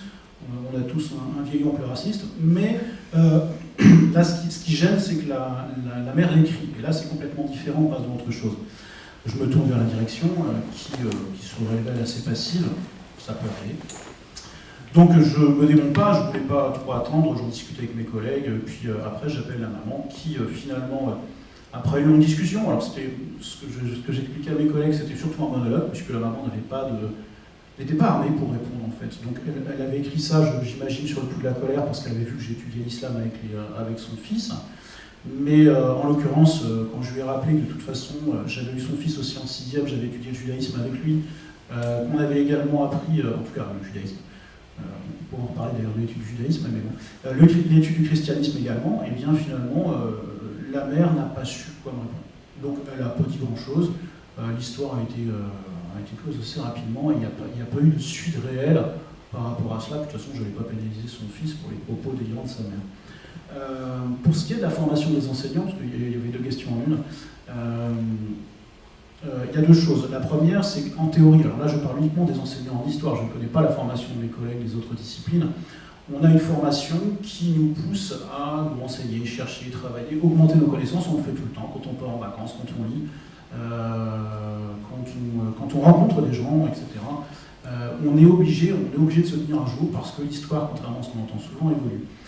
La pratique de l'histoire, la vision qu'en ont les historiens de ces faits passés évolue tout le temps. Par contre, on va aussi se heurter à l'autre pendant parce qu'on va balayer un champ disciplinaire démentiel. On part aujourd'hui de la préhistoire, parce qu'on est revenu sur la préhistoire dans les enseignements, jusqu'au 21e siècle. On peut même faire le 11 septembre 2001. Je ne parle ici que de l'histoire. Donc du coup, ça veut dire qu'on a un manque de temps parfois qui va se poser. Et puis bien sûr, on a des passions, donc on va probablement aussi, j'imagine que c'est pareil pour toi, plus porter nos lectures sur tel ou tel domaine et moins sur d'autres. Donc ça va être probablement le frein. Mais j'insiste quand même sur ce point-là. Nous, normalement, nous sommes formés, c'est le but de la formation universitaire. D'ailleurs, il y a une question à l'agrégation qui porte là-dessus, c'est une question en programme, et on peut tomber sur un sujet sans un sujet en programme, en fait. Et donc on doit chercher seul dans une bibliothèque et puis après présenter une recherche. Donc finalement, ça, c'est des choses qu'on doit savoir faire. Donc on est théoriquement formé. Après, j'ajouterai une autre idée. Il existe des canaux par lesquels on peut se rattacher. Je pense qu'il y a un espace pédagogique qui est animé par des équipes de formateurs qui mettent des briques de séquences en ligne qui permettent aux enseignants de s'en emparer et puis après de proposer des choses ou de se les réapproprier. Et enfin, on a aussi le plan académique de formation. Je sais que tu disais que tu en avais proposé. Il existe des formations qui sont disponibles. Je me souviens d'une formation d'une excellente qualité avec des conférenciers de haut niveau, notamment sur le judaïsme, qui nous étaient proposés, avec André Lemaire, notamment l'archéologue. Donc voilà, on a quand même des possibilités de formation. Bon, ça fait encore des profs absents, mais en même temps, il faut quand même qu'on se mette à jour. Donc, on est formé, on se forme, mais après, voilà, il y a toujours cette question du temps et surtout de la pluralité des savoirs que l'on doit engranger et tenir à jour. La question fondamentale, elle est là. Donc, il y avait le projet de l'Éducation nationale de nous mettre en formation sur nos périodes de vacances. Merci Emmanuel. Et c'est vrai que sur ces questions vives, on va dire sensibles, l'importance de se documenter et de maintenir, voilà, et donc par exemple sur la façon aujourd'hui, on a quand même beaucoup d'ouvrages qui paraissent sur essayer de comprendre ce que c'est que le Coran, ce que c'est que cette religion, et donc c'est vrai que moi par exemple dans ma propre formation, je n'ai jamais rien eu là-dessus, mais donc il faut bien, on ne peut pas enseigner sans savoir, ça ne peut pas être enseigné simplement de façon superficielle, en se fondant uniquement et en étant piégé par l'impression que ça va être que les documents sont transparents, que les manuels ont fait le travail, etc. Donc il y a tout un travail du professeur, même quand il utilise ces manuels, pour essayer de voir ce qui est impliqué, ce qui n'est pas explicite dans les documents, etc. Sur le Coran, je pense notamment, il y a une sortie récente que je n'ai pas lue, mais qui s'appelle le Coran des historiens, qui est tout récent, de grande qualité. Oui, mais tu as des choses plus petites qui sont par exemple un ouvrage qui vient de sortir et qui pose les idées reçues sur le Coran et qui permet déjà de reconnaître les a priori qu'on doit tout savoir, les préjugés, et voilà. Donc c'est un travail sur soi-même, etc. Je voulais, dans le peu de temps qui nous reste quand même, évoquer un autre système d'enseignement où ces questions-là se posent, c'est l'enseignement privé sous contrat. Alors puisque tu as le micro, Emmanuel, est-ce que tu peux nous en dire qu'est-ce qu'il en est dans les écoles privées sous contrat où la question de la neutralité religieuse se pose là d'une façon un petit peu différente? Je crois que tu nous avais dit que tu avais eu un écho, et où la question du prosélytisme, donc la posture enseignante confrontée au risque ou à la tentation du prosélytisme doit se poser. Oui, alors je ne vais pas du tout essentialiser ce cas concret, mais là c'est donc une amie qui enseigne dans un collège-lycée privé, une petite ville moyenne, privée sous contrat catholique. Donc elle enseigne à ce moment-là la naissance du monothéisme juif. Cette question est traitée au regard dans cette question du programme, je n'ai pas l'intitulé exact, mais c'est les contacts et les rapports que peuvent entretenir ce premier monothéisme, ce que peut entretenir ce premier monothéisme avec les polythéismes contemporains. Et ici, cette amie est avec donc c'est en 6e, elle est avec une classe de 6e plutôt dynamique, bon, c'est souvent le cas avec les petits 6e, et à ce moment-là, elle lance une étude en classe du personnage de Moïse, avec la question, a-t-il vraiment existé? Elle s'appuie ici sur un document assez classique de Finkelstein, un texte de Finkelstein qui explique finalement que ça reste quand même assez compliqué de prouver l'existence de Moïse. Donc pour l'instant, en l'état en tout cas actuel de nos recherches, on ne peut pas affirmer que Moïse ait existé. Concours de circonstances, comme elle me l'écrit, l'après-midi même, les élèves suivent une heure de culture religieuse dans cet établissement, et qui est menée par une animatrice en pastorale. ce que me dit mon ami, en animatrice en pastorale plutôt jeune, plutôt catho-tradi. Je pose le contexte, c'est toujours très important, qui ne semble apparemment pas toujours bien tenir ses élèves. Et tu le disais tout à l'heure à juste titre, la confiance est quelque chose de très important. Cette confiance peut se baser aussi à la fois sur la maîtrise des savoirs, mais aussi une confiance liée au temps passé avec les élèves, etc. Et donc le thème qu'elle aborde à ce moment-là, c'est Moïse, donc ça tombe plutôt mal pour elle. Le lendemain, l'animatrice en pastorale interpelle la copine en question et lui demande d'en discuter avec elle à propos de Moïse. Et elle lui dit, tu es jeune. Bon. Elle est sûrement jeune, oui, sûrement. Et après, elle lui dit, mon amie, elle imagine ce qui a pu se passer. Elle se dit, bon, les élèves, ils ont dû clairement mettre le bazar dans son cours parce qu'ils ont probablement affirmé que son existence était discutable. Et qu'en l'état actuel des sources, c'était quand même compliqué de ne trouver aucune trace, en tout cas, de déplacement de personnes dans le désert, probablement entre 600 000 et 2 millions. Bon, archéologiquement, ça pose question. Et le problème, c'est que très rapidement, le surlendemain, elle reçoit dans son casier un petit manuel de culture religieuse, ça ne fait jamais de mal, annoté de référence à la Bible, qui prouve l'existence de Moïse. Donc, comme la Bible qui étant placée ici comme un texte de vérité, qui est un texte qui est tout à fait intéressant à étudier historiquement. Je ne mets pas ça de côté, mais disons que là, on se basait uniquement sur cette source. Du coup, l'ami en question comprend rapidement que le dialogue ne va pas mener à grand chose avec cette animatrice en pastorale. Donc elle retrouve ses élèves, elle lui dit allez vous excuser, c'est assez facile de perturber ce type de cours, vous pourriez vous tenir correctement, etc. Donc ils vont s'excuser, la situation semble close, donc ils vont vraiment s'excuser. Ce qui n'est pas tout le temps le cas. En parallèle, elle en discute avec ses collègues d'histoire qui se mobilisent et écrivent une lettre au directeur de... Alors, ils ont des titres particuliers, je crois qu'il y a j'avais gardé une copie, une lettre adressée au directeur de l'unité collège, voilà, c'est ça, au chef d'établissement et aussi à l'animatrice pastorale collège. Dans cette lettre, en fait, il s'avoue choqué par la remise en cause du travail de la collègue qui a effectué son travail d'enseignant avec rigueur et que finalement il n'y avait pas de remise en cause possible. La collègue en question est reçue par le directeur qui reçoit également l'animatrice en pastorale et qui, ce qu'elle m'écrit, ça m'a fait sourire, elle me dit le directeur nous a reçus et s'était documenté sur la question de fond en consultant le Pèlerin Magazine. Enfin, chacun ses sources, hein. C'est comme étudier Staline en disant l'humanité. Et donc il a cherché à apaiser la situation et finalement la chose est rentrée dans l'ordre assez rapidement. Elle n'a pas vraiment écrit la suite, mais j'en ai discuté avec elle au téléphone, elle m'a dit que finalement l'animatrice en pastorale a avoué avoir peut-être été un peu loin par rapport à cette prise de position, mais ça nous montre l'ambiguïté qu'il peut y avoir entre la laïcité et ses enseignements publics privés sous contrat. Merci Emmanuel. Alors Sébastien, pardonne-moi, mais on va passer la parole au public. J'avais une première question sur la première carte qu'on a vue sur les non-affiliés.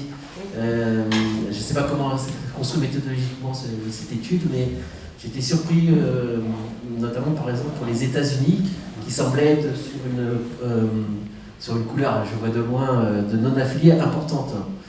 De ce que je vois là par rapport. Donc voilà, peut-être une explication. Alors, je suis d'accord avec vous, il y a plusieurs pays, effectivement les États-Unis, je ne suis pas. Oui, alors. Et le Portugal qui est quand même un pays depuis 1910, qui, même s'il y a eu quelques après, il y a de la laïcité. Et aujourd'hui, c'est un pays, on sait, où avec la religion, ça passe un peu au-dessus. Donc c'est un peu. Je suis resté sur des. C'est un peu bizarre. Hein. Je vais me permettre de faire une petite critique de géographe. Regardez juste l'échelle. On passe de 0,1 à 4,5 à 12 à 29 à 78. J'arrive pas à le lire. Voilà, c'est pour ça. En fait, l'échelle est construite de telle façon qu'on passe très rapidement de quasiment rien à beaucoup. Enfin, voilà. Je pense que c'est vraiment un problème de construction d'échelle. Mais il se trouve que les États-Unis sont quand même sur la deuxième. Pour connaître un peu. Oui, mais non, c'est vraiment ça, on passe de 0,1, 4, 5, 12, c'est le pas choisi en fait pour... Et je m'interrogeais aussi sur comment avait été construite cette étude, Oui, alors, son témoignage. Du coup, moi je ne suis pas capable, j'ai juste repiqué ça sur la cartothèque de Sciences Po, mais là justement, ça c'est intéressant. Là on est dans une démarche critique, on peut discuter des critères, de la façon dont ils ont construit, l'échelle, etc. Il y a des gens plutôt que l'échelle. Tu voulais intervenir ? Non, moi c'était juste que oui, si on posait la question de la croyance, par exemple, la couleur elle serait peut-être pas la même. Ouais, C'est ça, voilà, c'est ça. D'où la complexité. La méthodologie d'enquête de ce truc-là. Oui, non, mais il y a plusieurs cartes, vous irez regarder, il y a tout un pas. Attention, l'Allemagne est un pays très croyant. Ça peut être assez surprenant. Oui, mais souvent là, pour on ne mesure pas les Allemagne, croyants. pour échanger sur les systèmes éducatifs français et allemands, rentrer dans les hôtels en Allemagne, vous avez la Bible qui est là, vous avez beaucoup de choses effectivement qui sont présentes avec la religion. Et voilà. Donc la couleur peut aussi surprendre. Et effectivement, je vous rejoins si on inverse et on met effectivement sur les croyances. Alors après, il y a aussi la visibilité de ceux qui sont croyants par rapport à la proportion de ceux qui ont répondu ou qui ont été mesurés par enquête. Enfin voilà, donc on est sur des débats de... Ouais, je ne suis pas persuadé que tous les pays étaient consultés pour ce genre d'enquête. Bah, ça, il faut aller voir la source de l'enquête. Mais voilà. oui, voilà, ça paraît surtout... Mais justement, c'était une bonne façon de... Qu'est-ce qui est objectivable? C'était un document fait pour questionner là-dessus. Est-ce qu'il y avait d'autres réactions, Stéphane, pour la suite? J'avais une question, mais peut-être vous pourriez y répondre. Il y a un fait que je constate de façon un peu empirique, qui est le nombre croissant d'enfants d'origine musulmane qui sont inscrits dans des écoles privées pour pouvoir fuir le système public de ghettoisation, etc., quelles que soient les raisons. Et en fait, je ne sais pas s'ils ont l'occasion soit de rejeter par exemple l'animation pastorale au sein de l'école. Enfin voilà, est-ce que c'est quelque chose que vous avez vu, étudié ou pas en termes sociologiques? Et il y avait une autre remarque qui va dans le même sens, peut-être, monsieur Orbanski, avant votre réponse. Moi, c'était pas une remarque, mais mes enfants ont été scolarisés dans une école catholique sous contrat. Et en fait, on peut choisir, c'est-à-dire que tu peux choisir ce qu'on appelle l'histoire des religions quand tu ne veux pas être dans la catéchèse ou faire des professions de foi au niveau de l'école. Alors évidemment aussi, l'histoire des religions, elle est quand même aussi très très ciblée, et plutôt l'histoire de la religion catholique et pas trop des autres. Et j'avais une remarque par rapport à l'implication du fait religieux dans ces écoles-là, c'est-à-dire que moi, ma fille était en 5e, et donc c'était aussi l'étude de l'islam. Et le professeur d'histoire, en fait, pour parler de l'islam à cette époque-là, il y a quelques années, en fait, montrait en fait, les femmes qui étaient brûlées vivent en Afghanistan. Et donc, ça a fait vraiment un tollé dans la classe, et j'ai des parents d'élèves qui étaient plutôt catholiques qui m'ont appelé en disant « mais c'est pas normal, on ne peut pas parler de l'islam sous cet angle-là et tout ça, il faut que tu réagisses ». C'est mes parents même qui m'ont demandé de réagir. Donc on est intervenu au niveau de l'établissement, on a rencontré le professeur d'histoire et le principal, et de dire que en fait, si on parlait de l'islam, et puis l'islam évidemment en corrélation avec la religion catholique dans cet établissement, peut-être de parler des choses qui nous rassemblent et pas celles qui nous divisent. Voilà. Donc bon, ça s'est resté là, mais voilà, ça montrait aussi que dans ces établissements-là, c'est vrai qu'il y a de plus en plus d'enfants musulmans, de parents qui choisissent de les mettre dans ces établissements-là, parce qu'il y a cette notion de croyance, mais après, ça reste aussi quand même compliqué. Oui, ça reste compliqué parce que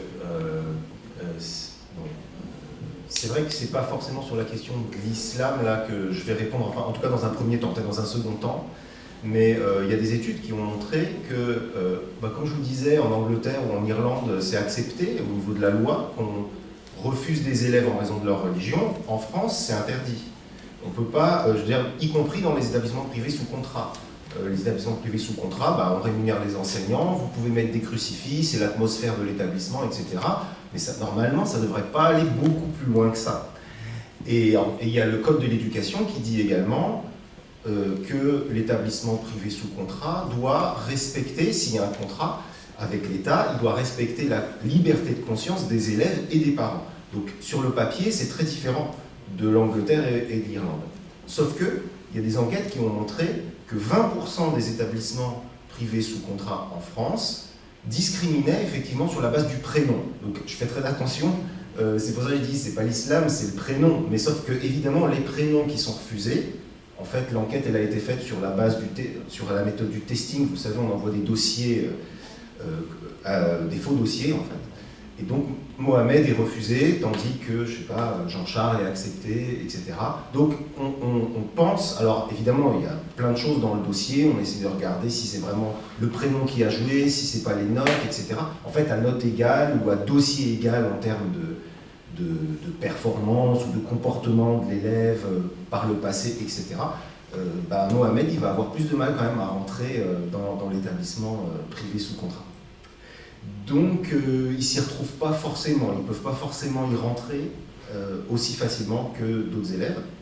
Puis après, il y a quand même cette notion de culture religieuse, justement c'est très intéressant. Parfois ça se passe bien, mais c'est flou quand même cette notion. C'est quoi la culture religieuse? Est-ce que c'est juste une culture qui prend pour objet la religion? C'est pas sûr, parce que l'adjectif c'est quand même religieux, c'est-à-dire que la culture elle est elle-même religieuse, donc c'est une perspective religieuse. Et justement ce que je voulais vous dire en quelques mots à la fin, je n'ai pas eu le temps, c'était un exemple où la responsable de la pastorale dans un établissement privé sous contrat oblige tous les élèves à aller à des rassemblements obligatoires à l'église à Noël et à Pâques. Alors, c'est des rassemblements, mais donc c'est pas religieux a priori, sauf que des parents ont contesté justement. Et on dit des rassemblements dans le cadre de la pastorale à Noël et à Pâques, ça ne peut pas ne pas être religieux, c'est forcément religieux. Et donc j'ai un extrait d'entretien assez intéressant, je ne vais pas vous le faire tout entier, je vais faire juste la première phrase, où donc un entretien, parce qu'en fait on fait des enquêtes dans les établissements scolaires, dans beaucoup d'établissements en tant que chercheur en sciences sociales. Alors elle explique à l'enquêteur, on a un temps où l'on va à l'église qu'on appelle un rassemblement. Ce n'est pas une célébration religieuse. Et on a quelques parents, mais peu, qui disent « Ah, je ne veux pas que mon enfant y aille ». Mais on explique, c'est un temps de rassemblement au moment de Noël et Pâques.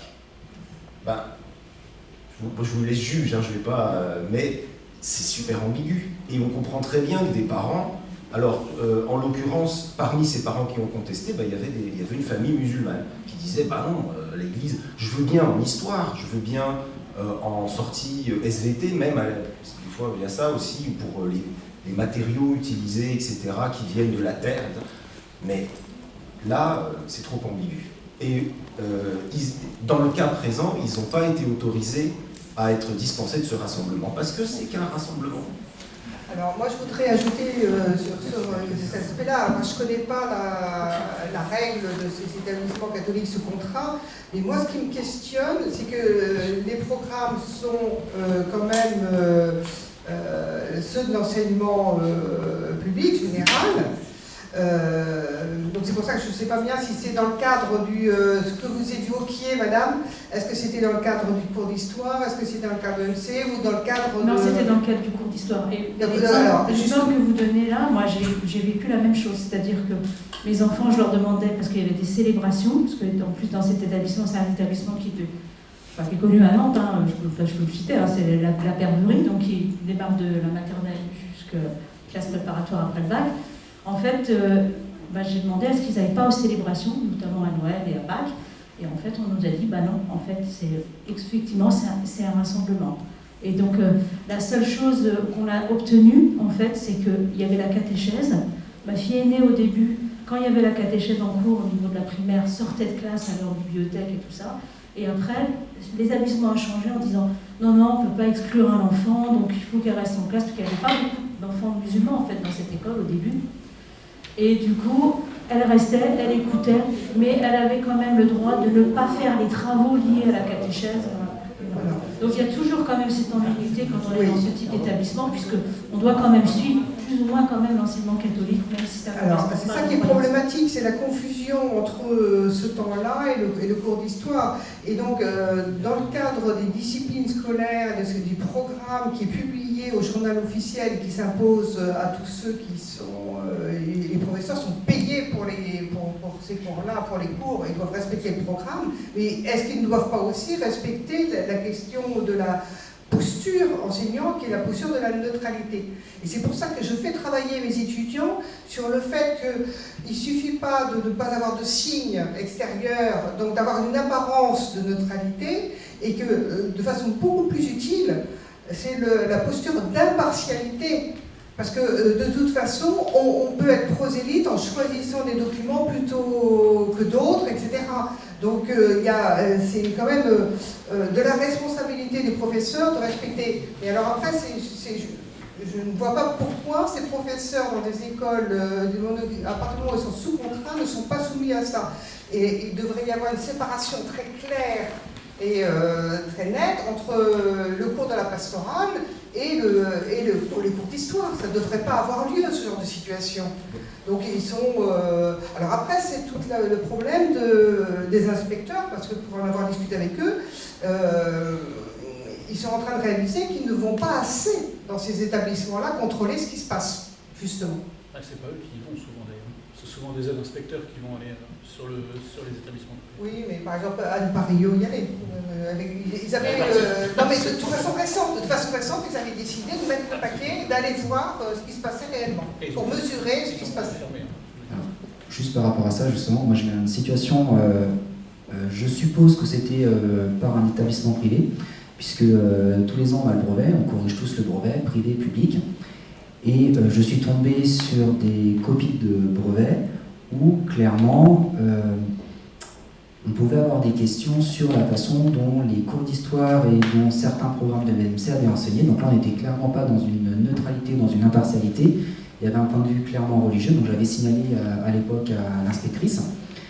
Et c'était pas un élève, hein, c'était plusieurs élèves, donc ça montre que c'était vraiment un enseignement qui avait été délivré comme ça.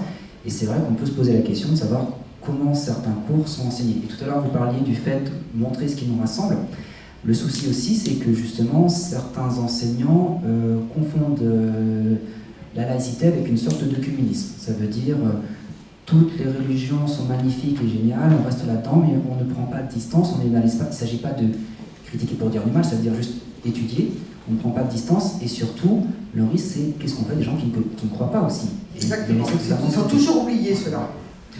Alors, je voudrais juste là-dessus ajouter une chose, c'est que ce qui est très problématique, notamment pour les écoles primaires, mais aussi certains établissements, c'est le fait que l'éducation nationale, au lieu d'avoir recours finalement à des chercheurs, ou des formateurs, à des enseignants qui se sont formés là-dessus, on recourt à des associations dont le but, comme l'association Enquête, je suis désolée de le dire, mais son but c'est quand même de développer des connaissances sur les religions, d'apprendre des religions pour être tolérant. Donc oui, pourquoi pas, mais du coup il y a confusion des rôles quand même, et moi j'ai eu l'occasion d'utiliser leur jeu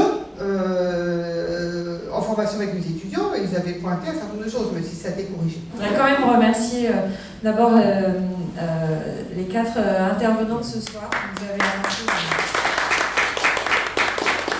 avez apporté pas forcément des réponses à tout, mais montré aussi toute la complexité de cette problématique, et puis montrer surtout une pluralité de regards et de points de vue géographiques, y compris en Europe, mais aussi en France.